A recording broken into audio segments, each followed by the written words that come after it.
আমরা যখন নুহাশপল্লীতে শুটিং করি তখন আমি প্রথম একটা ম্যাগাজিন অনুষ্ঠানে কাজ করলাম হুমায়ুন ভাইয়ের। তারপরে নাটকে ডাকলো। প্রথম কোন নাটকটা ছিল আমার এই মুহূর্তে খেয়াল নেই। এর ভিতরে স্বাধীন আসছে ঢাকায়, সিনেমা বানালো একটা হুমায়ুন ভাইয়ের সাথে। সিনেমা বানানোর আগে স্বাধীনকে বলা হলো যে তোমার একটু টেস্ট নিব, আসলে তুমি কেমন অভিনয় করো। যাত্রা নামে একটা নাটকে তাকে নেওয়া হলো, সে ওই নাটকে অভিনয় করলেন। নাটক শেষে তখন ওই যে ওর একটু সিলেটি ল্যাঙ্গুয়েজ ছিল, তখন আমি ওইটা ডাবিং দিয়ে দিলাম, কারণ যেহেতু লন্ডন থেকে আসছে ওইখান থেকে আমার সাথে পরিচয়।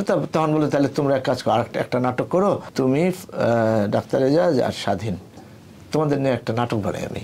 সেই নাটকটা ছিল পক্ষীরাজ, অসাধারণ একটা নাটক। ওই নাটকটা শেষ হলে যখন খুব খুব দর্শকের খুব ভালো লাগলো আর গল্পটা অসাধারণ, তখন হুমায়ুন ভাই আমাদেরকে একদিন ওই সময় সন্ধ্যা সন্ধ্যা বলো আমি সিকুয়াল বানাতে চাই তোমাদের নিয়ে, তোমাদের কেমিস্ট্রিটা আমার খুব পছন্দ হয়েছে। আপনি কাদার মধ্যে সব পুরো টিম হেঁটে যাচ্ছিল পক্ষীরাজ নাটকের মধ্যে। পক্ষীরাজ, এক মানুষ পাখির ভাষা বুঝে। হ্যাঁ হ্যাঁ, ওইটা বলার পরে আমরা তো খুশি।